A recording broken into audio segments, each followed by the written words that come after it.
Welcome to The Real Deal with Jason Silverman, the podcast dedicated to helping you build the business of your dreams and live the life you always hoped for, with valuable and fun tips and info to make your life easier and more fun. And now, here's your host, Jason Silverman. Hello, everybody, and welcome to The Real Deal with Jason Silverman. I'm your host, Jason Silverman, and I got to tell you, I'm really excited about today's show. So anybody who knows me really knows me from the business world, understands that I'm fanatic about the importance of client retention through providing an amazingly powerful client experience. Quite honestly, that's one of the initial reasons that we launched Power Forward's character development in the after-school activity world as a way for other business owners to go above and beyond. And quite frankly, it's worked splendidly. On this, a quick story, actually.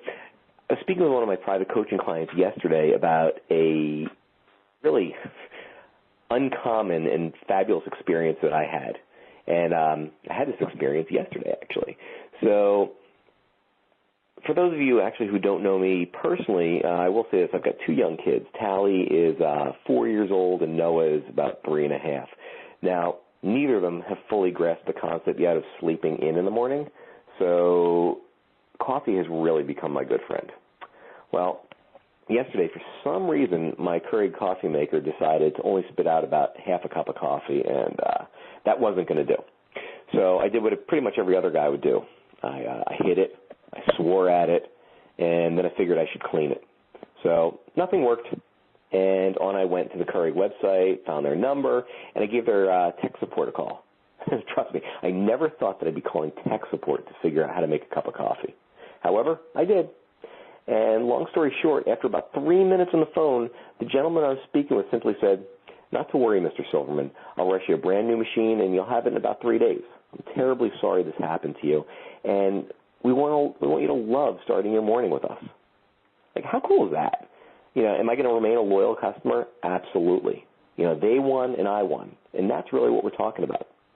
So when I was thinking about one of the top experts that I could share with you, really finding somebody who is a master at client retention and really getting people to stick to you like glue, the choice was immediately clear. I reached out to my friend Jim Palmer, and he graciously agreed to share some of his time with all of us today. Now, a little bit of background on Jim. Jim Palmer is a marketing and business building expert, and he's the host of Newsletter Guru TV, the hit weekly web TV show watched by thousands of entrepreneurs and small business owners worldwide. Jim is also the host of Stick Like Glue Radio, a weekly podcast based on Jim's unique smart marketing and business building strategies. And he's best known internationally as a newsletter guru, the go-to resource for maximizing the profitability of customer relationships. Now, what I also think is really cool is he's written a number of awesome books, which I highly suggest. If you have not purchased them and read them and reread them and taken notes and read them again and then share them with your friends, you're making a mistake. So take a look for some of his books. He's got The Magic of Newsletter Marketing, which is the secret to more profits and customers for life. Stick Like Glue, How to Create an Everlasting Bond with Your Customers so they spend more, stay longer, and refer more. Yay for that. The Fastest Way to Higher Profits, 19 Immediate Profit-Enhancing Strategies You Can Use Today. It's Okay to Be Scared But Never Give Up. And Stop Waiting for It to Get Easier, Create Your Dream Business Now. So I know that was a bit of a long ramp-up, but I got to tell you, he's worth every second. So, Jim, are you here with us? I am, Jason. Thanks for having me. Loving your podcast, man. Thank you. Well, I really appreciate you sharing some time with us. And it's funny, I was thinking back, I was trying to remember, we must have met, gosh, I don't know, is it 6 years ago. 6 years, okay. Well, I ran into Jim at a marketing conference, and, I had the opportunity to sit down and talk to this guy, and immediately I was like, this guy gets the joke. So that was a pleasure, and it's been a pleasure for the last 6, call it plus years. So thank you. Thank you for being here. Yeah, we were introduced by a mutual friend, Rob Berkeley, and we spent many seminars after that, and lunches and get-togethers, and we really bonded because our lives are very similar, our entrepreneurial journeys are very similar, so it's been a great relationship. Yeehaw. Well, cool. Well, here's the deal. I believe, and I know you feel strongly about this, which is why I'm so excited about having you on today. It's so much easier to keep a client and keep them happy and thrilled and make them raving fans. So, you talk a lot about customer retention versus customer acquisition or getting a new client. Let's dive in. Why do you think it's so important to entrepreneurs and small business owners to really focus their attention on retention, obviously in addition to, but not just on trying to get a new client? Well, Jason, I'm doing a lot of speaking now, as you know, and so the opening line when I take this stage, by the way, is I say retention is the new acquisition. That's the attention getter. And then what I do is I dive into it because, retention being the new acquisition, it's not a new phrase, but it's really gotten a lot more attention now because it's always been harder, it takes longer, it's more expensive to acquire a new customer than it does to just develop a stronger relationship with the customers you already have and therefore have them stay longer and spend more and get more referrals. But what's happened in this kind of crappy economy we've been in now for several years is that it's getting even harder to get new customers, to make people getting clients to make a switch from one brand to the other, one company to the other, flat out just getting a new customer to open up their wallet and try your program or product. So keeping the customers you have as one of the prime ways of growing your revenue, increasing your profits is really, really important. But I'm going to share with you one more. Then what I do on my slide, Jason, I put up a big picture of Mickey Mouse, and I say, I'm going to tell you a story. Do you know that over 70% of the revenues from Disney theme parks comes from current customers and repeat customers? And the rest of that, about 25 to 30%, comes from new customers by way of referral. In other words, all the people, the families that are telling their neighbors what a phenomenal experience it was. And I see in an audience, Jason, a lot of heads will nod and there's a couple who kind of like give you that questioning look, and I'll say, if you don't believe me, tell me when is the last time you saw Disney actually have an ad for Disney World? When did they say, come to our parks, you'll love this ride, we're clean, we're blah, blah?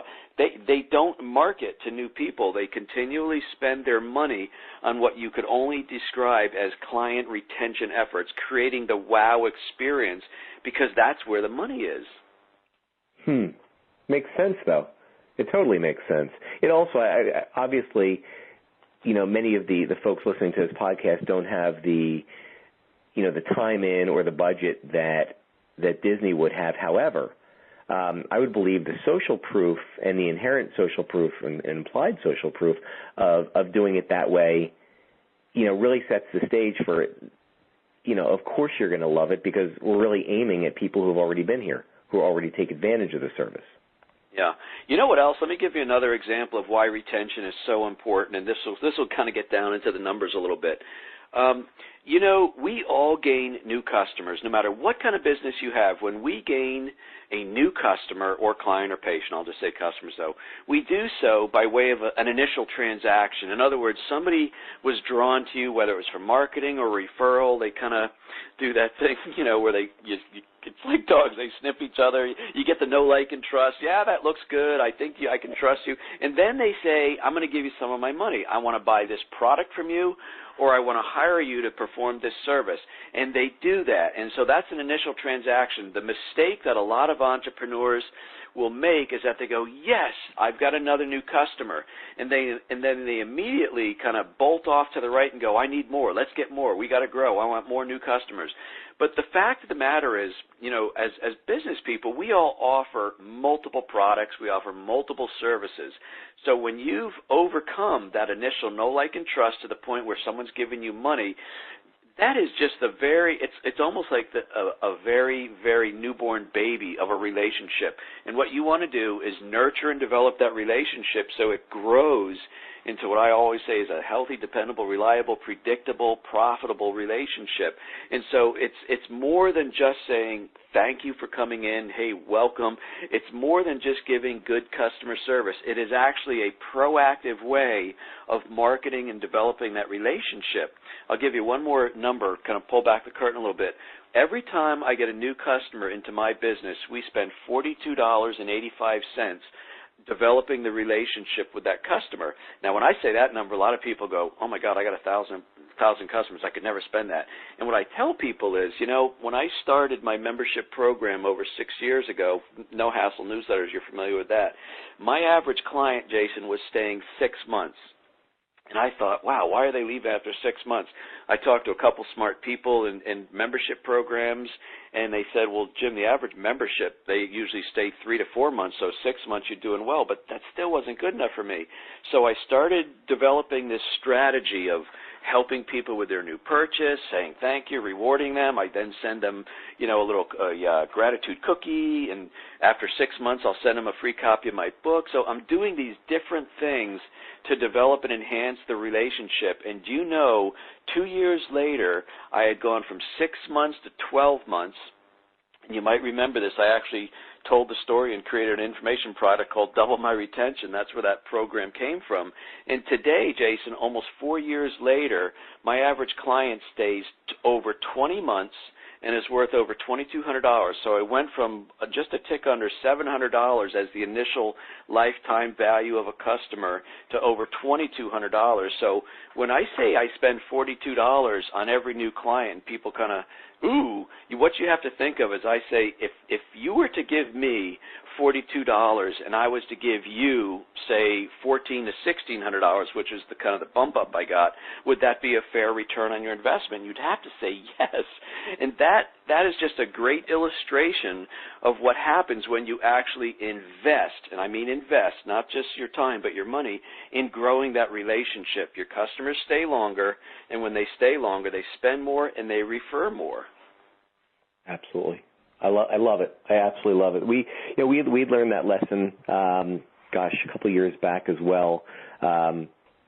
Since a lot of our programs are on that the membership side as well, we found that really engaging and really helping clients to understand that you do value them, which is really everything for us, because we look at our clients as family members, and that just it was quite inspirational for us. And obviously, it's changed dramatically. But I feel where you're coming from. Right now, our average client is just under 48 months. Wow. So I hear you, and I love it. And I'm interested in, my next question is really about your Stick Like Glue book, because I've actually taken an awful lot of tips from there, and that's really kind of lended to our success. So okay. Let me do this. In Stick Like Glue, you talk about businesses being really like a leaky bucket, and there was a time actually that mine was. So this is very, very personal and real for me, and I guarantee it's very personal and real for many of our listeners today. Can you explain what's your leaky bucket concept? The leaky bucket, so when I was writing Stick Like Glue, which is about retention strategies, I'm a very visual person, so while I'm writing this book, words on paper, I wanted to paint picture. So what I said is that every business, again, whether you're an online business or brick and mortar, your business is like a metal bucket or a metal pail, got a handle on it. Think of going down to the river and getting some water, or going to the well on the farm or whatever. So now you got it. So your business is this bucket. The water in the bucket represents your customers, and that is the very lifeblood of your business. Now, it's my contention that every business leaks to one degree or another. So, whether you're the average business that has a few holes in your bucket and therefore water pours out, or even if you're one of the best run companies in the world, we could say Disney, Zappos, Nordstrom's, those kind of companies, they even leak. Maybe it's just a pinhole or a little bit around the seam, but they're even kind of, got a little water coming out of there. Now, that water represents lost customers. the thing about being in business is you're losing customers today and you don't even know it. And it's customers who are simply deciding to spend their money somewhere else, simply deciding not to spend money with you. Maybe they had a bad experience. Maybe there was a change in the family dynamic or the business dynamic and they no longer need. I mean, that's how I lose customers. Oh, I sold my business. We're no longer going to do that. That type of thing. It has nothing to do with my service, but all of a sudden you lose a customer. And unless you have a membership program where people say stop billing me, you don't know, and you don't know when people stop coming in. Now the bad part about that is you're not just losing a customer. In other words, you're not just deleting a line from your database, your Excel spreadsheet where you keep your members. You're losing all the future revenue and future referrals from that customer. And so the only way to keep your business vibrant and growing is to pour more water in the top of that bucket, and to me that represents customer acquisition, all the marketing, everything you need to do to get more new customers. My contention for so many years, Jason, has been if more businesses would simply plug the holes in their bucket, plug the holes in their system which are causing people not to come back, and therefore you keep your customers longer. You just imagine you're not losing the water so your bucket stays full. You can actually turn off. Now, I just want to be real clear. I'm never saying turn off your customer acquisition. You always want your funnel open as wide as possible, but it's very likely that if you spend a little more time and effort plugging the holes in your system, you'll keep your customers longer. Somebody might go, well, what does that look like, plugging the holes? Well, I did a video a couple of weeks ago, and it was called I forget what it was called. Oh, 1, 2, 3, your marketing may not be broken. So you could have the best marketing in the world that's driving either tons of traffic to your website or people are going to your business or whatever it looks like, and as soon as they get there, maybe it's dirty, maybe they're not greeted properly.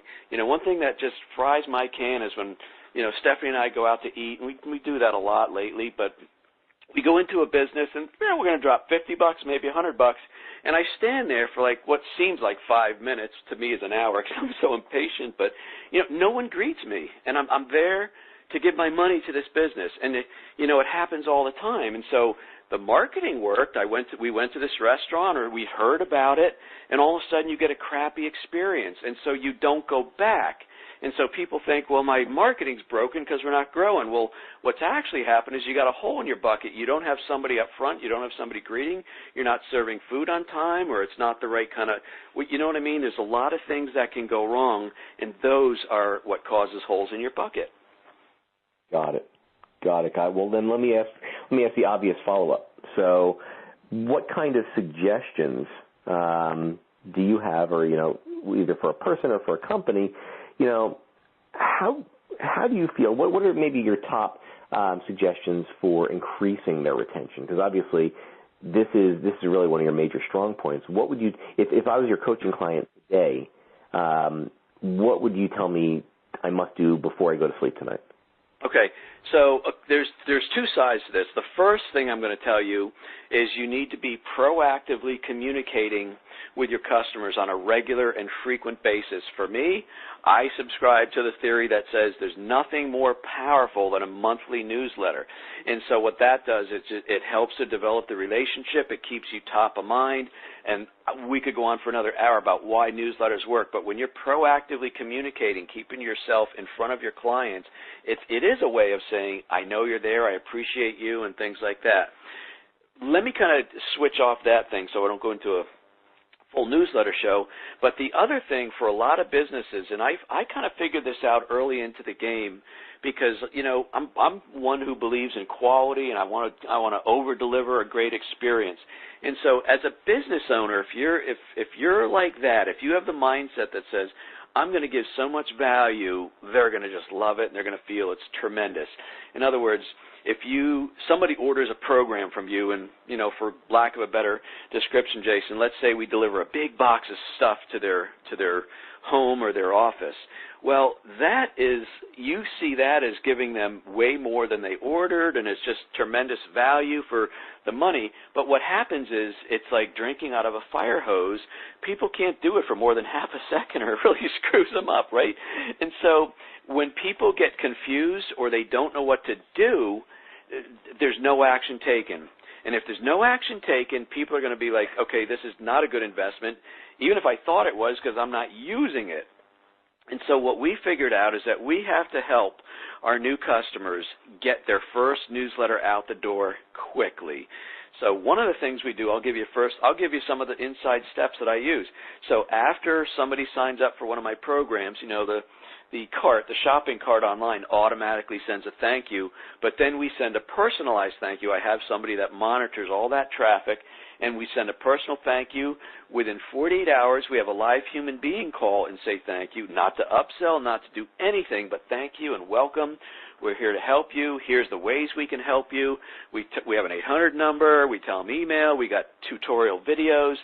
And that's it. It's just a thank you, and we're here to help you. And then we follow up a week later, see if they have any trouble getting their first newsletter done, and very often we'll actually help them get their first newsletter done, because in my business, once they get their newsletter out the door, the first one, it becomes easier from there. And once they get 1, 2, 3, 4 issues out the door and it really starts working, they start feeling some of the benefit, boom, I've got a customer for life at that point. But it's all in that initial, it's kind of that little honeymoon stage where you kind of go, I feel good, but I'm not sure this is the way I should feel because nothing's happening, you know what I mean? So it's really, really, you got to really nurture and figure out, how do I do that? Just another example popped into my head. You know, I got a new car about a year ago, and it's got all these bells and whistles and, Bluetooth and all this and that. I'm sure that radio out there has voice activation, voice dial. I haven't figured it out. I'm too busy to figure out.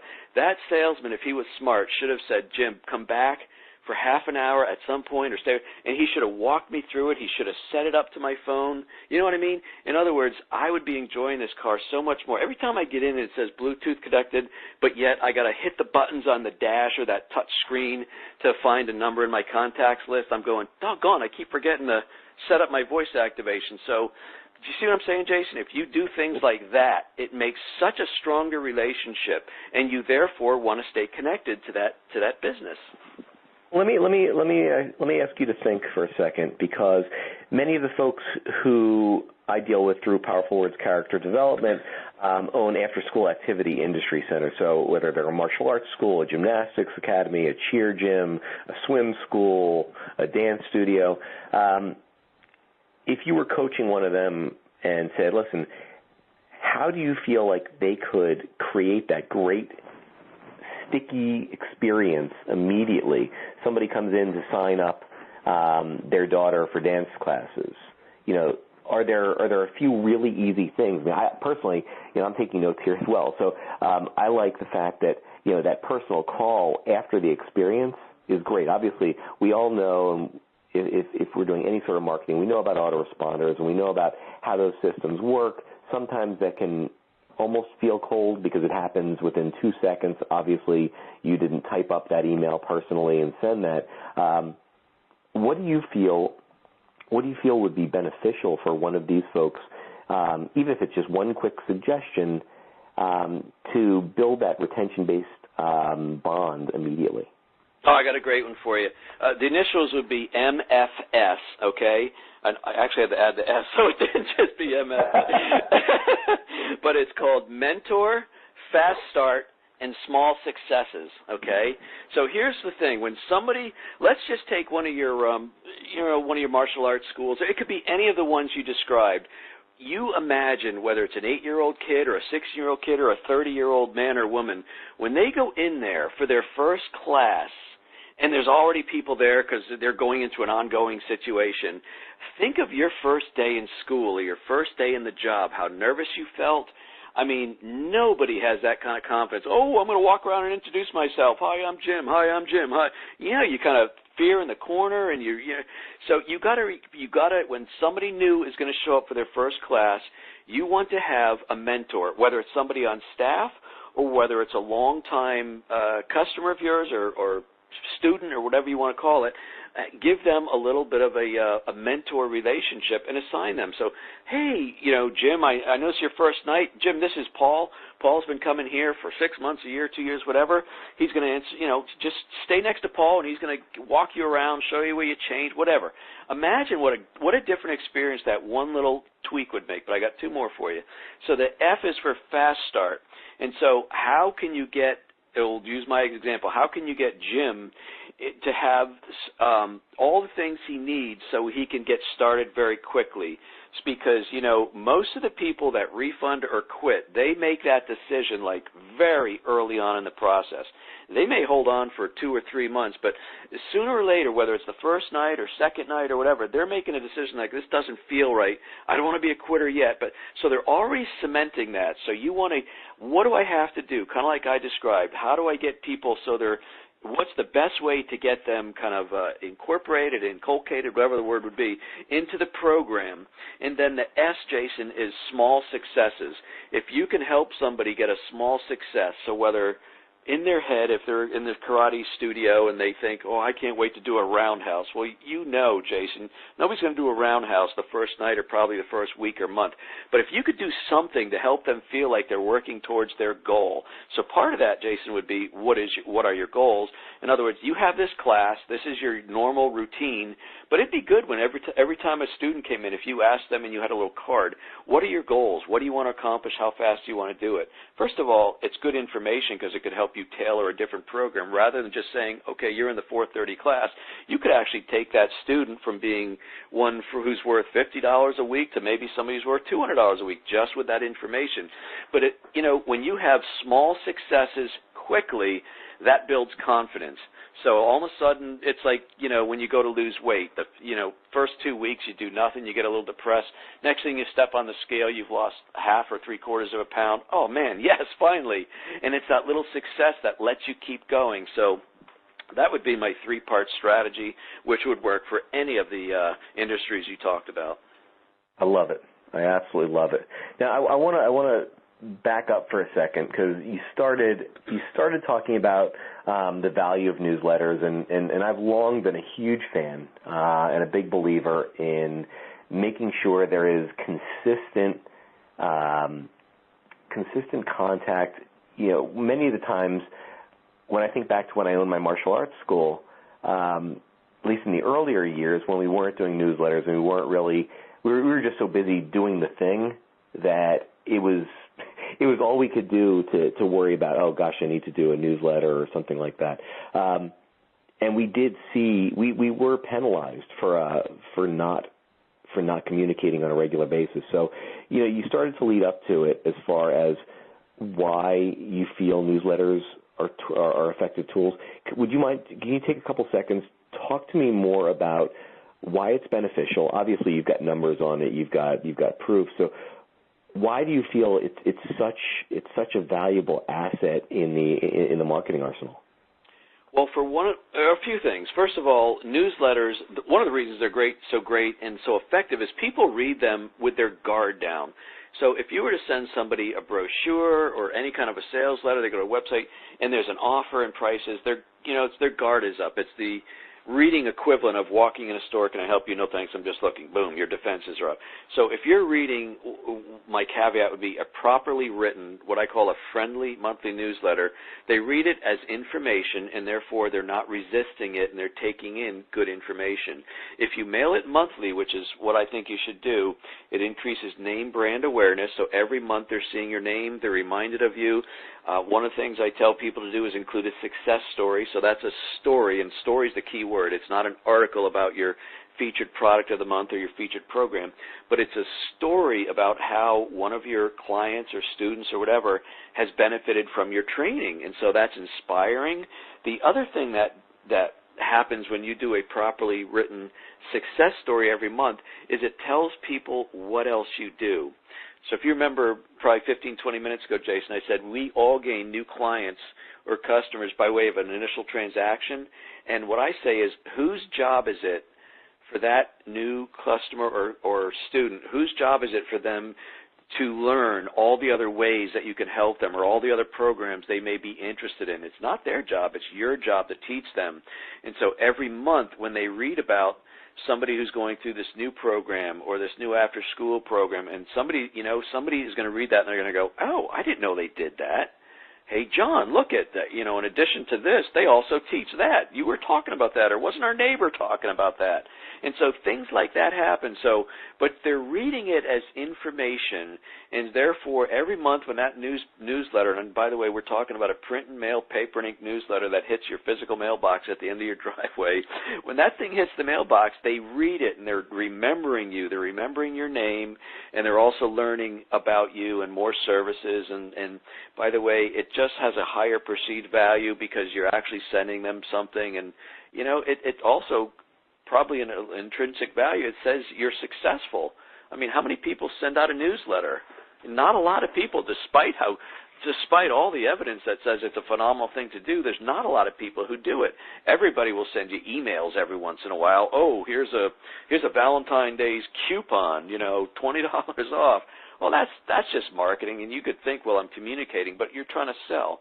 What you want to do is tell your customers and clients, patients, students, whatever, that we care about you, and by the way, a newsletter is not something you do, Jason, simply because you have a business and you should do it. The only reason to do a newsletter or anything is so you can get a return on your investment. And what I'm saying is you are going to get a lot more repeat business, and you're going to get a lot more referrals with a monthly newsletter. Wow. Okay. Well, it was interesting that you pointed out the fact that we are talking about a hard printed mailed piece as opposed to just another email piece that people are flooded with anyway. Right. Exactly. Nobody needs that at this point, or unless you do it in addition to. So, do me a favor, and then hopefully you'll be open to this. Being the newsletter guru, I'm hoping you could share a couple of secrets, what makes a profitable newsletter? Obviously you said it's got to be based on ROI, and, I'm a by the numbers kind of guy. So what would you say are the top tips that, you give your coaching clients and you share with people on, creating a profitable newsletter? So the first thing you want to do is tell them what else you do, all right? So a very simple exercise, because a lot of people go, well, I don't know what to put in a newsletter. If you take a sheet of paper, just get an 8.5 by 11 sheet of paper, draw a line down the middle, and on the left-hand column, Jason, write down all of the services and all the products, programs that you offer as a business. And then on the right-hand side of that paper, write the frequently asked questions. And what you do is that very simple exercise is going to give you enough information to write a year's worth of success stories and success tips. And so that's step one, because it really is those success stories which are going to inform people about the other ways that you can help them and serve them and make their life better. The other tip that I want to give you is your newsletter is not about you.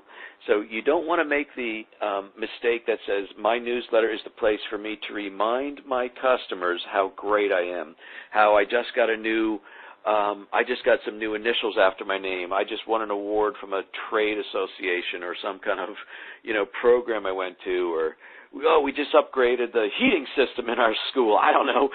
Anything like that that's somehow important to you as the business owner is boring to your readers and your customers. So what you want to do, there's two types of information that make your newsletter readable and enjoyable. There's relevant information and there's non-relevant. The relevant information are articles that have to do with your business, so that would be your success tip.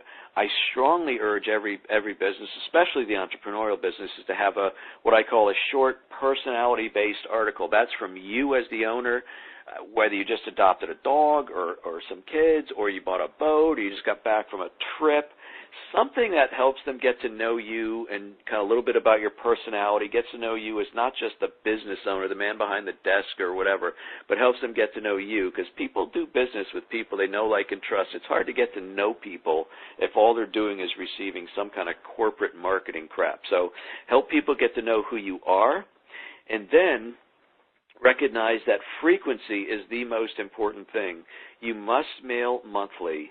I mean, we are just inundated with all these different marketing messages, and monthly is the prescribed way to go. And there's actually one more secret tip I'll give you.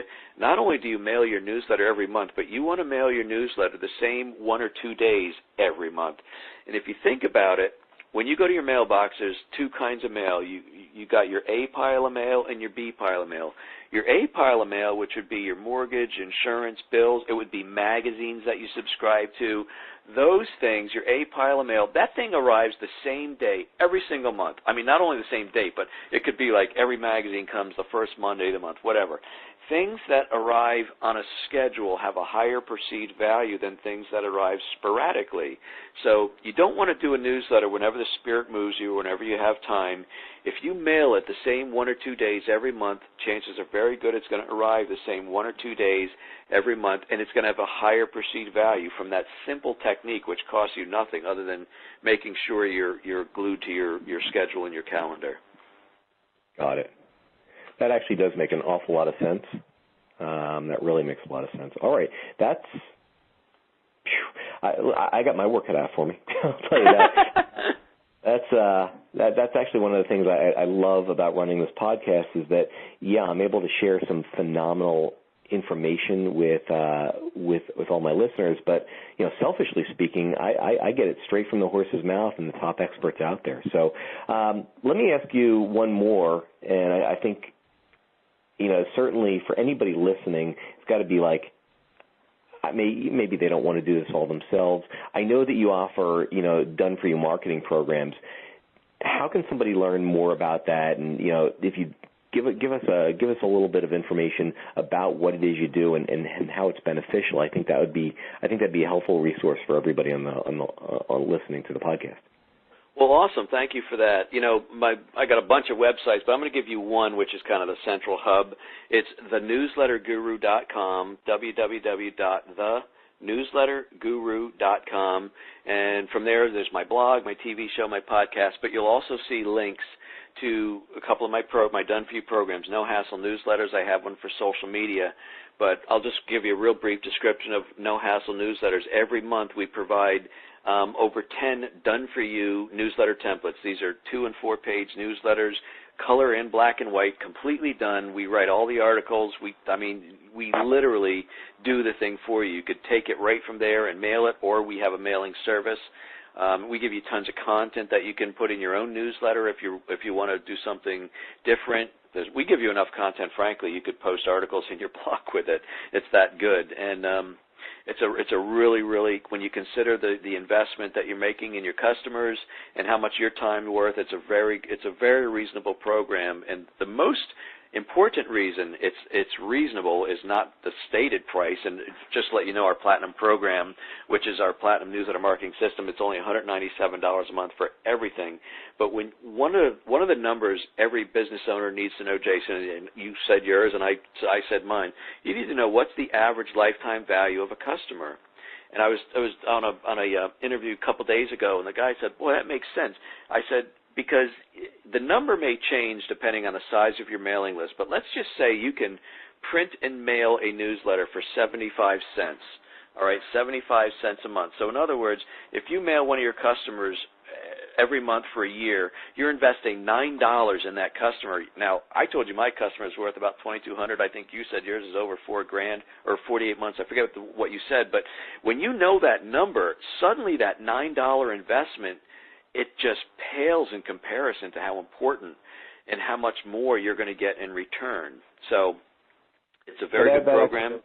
That actually does make sense on so many levels. And actually, just for full disclosure, so that number is $7,102.56 is the average client value for me. So, yeah, $9. That's a no-brainer. It really is. And listen, not every single person you mail a newsletter is going to come back or refer, but that's not the deal. You just want the return to be so outstanding. You could literally have 20% of your clients really step up and refer more and buy more products, and it will pale in comparison to the $9 you're spending per client. That's fantastic. That really is. So thenewsletterguru.com. All right, that folks, if you're not at least taking notes and taking immediate action, you're definitely missing the boat here. You know, one of the things that I'm proud of is anybody that I will share with you is the real deal. Clearly, as far as client retention, it doesn't get any more real deal than Jim Bongler. So this has been spectacular. Wow. I'm gonna ask one more question for you, and feel free to be as brief or as crazy as you want on this. I love these setups. One of the things I like to share, you know, with all the guests or share from all the guests is if you had one success tip, only one, and this doesn't matter whether it's a success tip about business or about life in general.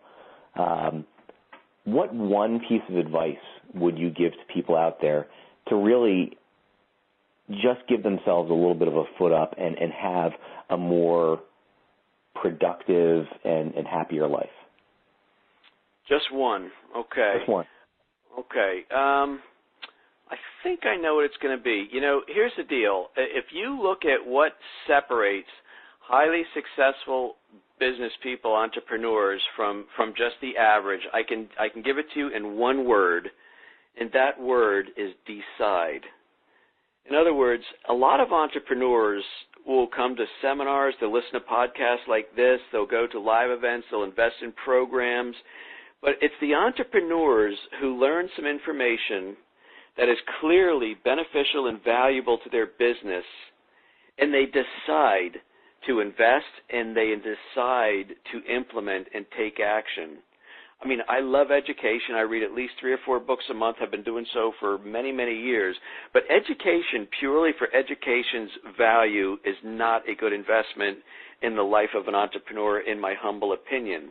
And so it is the people, because we know, Jason, if you go to a live event or listen to a call like this and say, well, that's good, I really learned something there, I'm going to think about that. The people who think about it instead of deciding to invest and implement, the people who think about it, 90% of them never do take action because they go back to their busy lives and, you know, they're putting out fires left and right. So it's the people, if they decide in their business that slow or no growth is no longer an acceptable option, if they decide that they want to play a bigger game, if they decide they want more profitable repeat business, they want to get more referrals, then they decide, I think, to invest in what I call their future growth and profitability, make a decision, implement, invest if it's required, and move your business forward. I love that. I absolutely love that. Wow. Boy, that's not bad for being hungry. That's not bad at all. You know, that's spectacular. Wow. Okay. I've got it written down in enormous print right now. Decide. I love it. Spectacular. Well, thank you. Most importantly, Jim, thank you for taking the time to join us today. And obviously, it's always great catching up with you. But I feel like you really went above and beyond and shared some great value and tips that for the folks who are on this call or on this podcast, if you take action, you will see a return. I mean, obviously, when anything we do, there should be a positive return. Your time investment, you know, get out there and implement. I'd love to hear how this impacted, you know, your business, your life, whatever, your schedule. I think this is fantastic. So once again, thank you, Jim. I really do appreciate you being here. It's my pleasure, Jason. All continued good success to you and all your listeners. Spectacular. Well, that's all the time we've got today, folks. Thank you so much for tuning into The Real Deal with Jason Silverman. For more information about private coaching or to see if you benefit from one of my mastermind groups, please visit www.jasonmsilverman.com or email me at jason@jasonmsilverman.com. I look forward to helping you achieve the success you truly deserve. And until next time, I'll leave you with this. Get out there and be the real deal. It's the only way to succeed. This has been Jason Silverman, and I hope you have a spectacular week. Take care, everybody. You've been listening to The Real Deal with Jason Silverman. To access the great resources mentioned in the show and for information on coaching and mastermind group opportunities with Jason, please visit jasonmsilverman.com.